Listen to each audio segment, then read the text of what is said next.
Pepal to niya. Ay wow. O guys, so pepal to. Pepal to.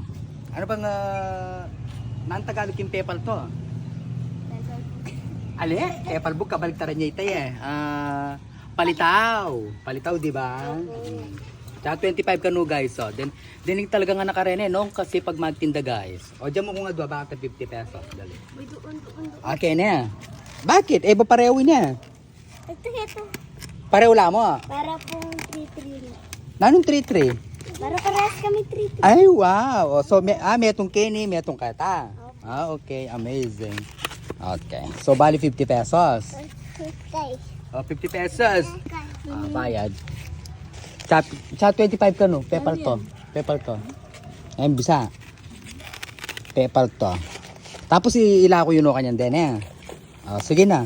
Thank you. Mag-hi kayo pa yung vlog tamo. Hello. Bye-bye. Pepal to.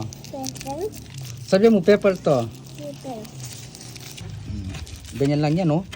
Tel. Yan, o. Takman na guys, nga pepal to direct ang anak.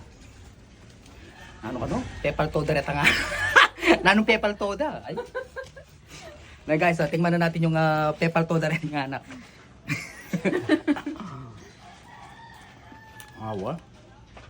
Kanya man natin pepal to niya. Itang kay guys, yung ito yung may butong sesame seed Talagang adding flavors yung sesame seed. Tsaka yun yung kaya ng kanina. Ang tawag nito yung gungot.